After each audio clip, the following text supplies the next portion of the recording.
28 एप्रिलला भारत सरकार आणि भारत सरकारमध्ये संरक्षण मंत्रालय MOD आणि सैनिक स्कूल यांनी आपल्याला सैनिक स्कूल अलॉट केलेले आहे. सैनिक स्कूलची मान्यता दिलेली आहे. सांगायला अतिशय आनंदाची गोष्ट अशी आहे की देशामध्ये जवळपास 33 सैनिक स्कूल आता कार्यरत आहेत, ज्या एक्झिस्टिंग 33 सैनिक स्कूल आहेत. आणि 2022ला कॅबिनेटमध्ये म्हणजे नवीन 100 सैनिक स्कूल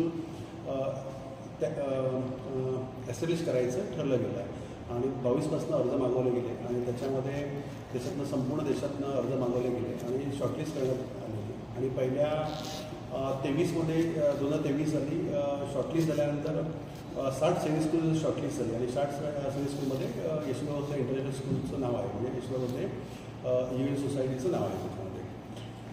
तरी पण आपल्याला 2025ला 28 एप्रिल 2025ला आपल्याला MOD म्हणजे संरक्षण मंत्रालय आणि सैनिक स्कूल यांच्याकडे कळवण्यात आलं की आपल्या सिंधुदुर्ग डिस्ट्रिक्टमध्ये हे सैनिक स्कूल अलॉट केलं. महाराष्ट्रामध्ये आतापर्यंत 8 सैनिक स्कूल अलॉट केली गेली आहेत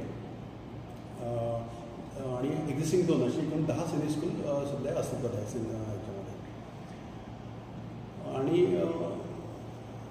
ओव्हरऑल बघितलं तर कोकण पट्ट्यात मुंबईपासून सिंधुदुर्ग डिस्ट्रिक्टपर्यंत हे पहिलं आणि एकमेव सैनिक स्कूल आहे जे केंद्र सरकारने मंजूर केलेलं आहे.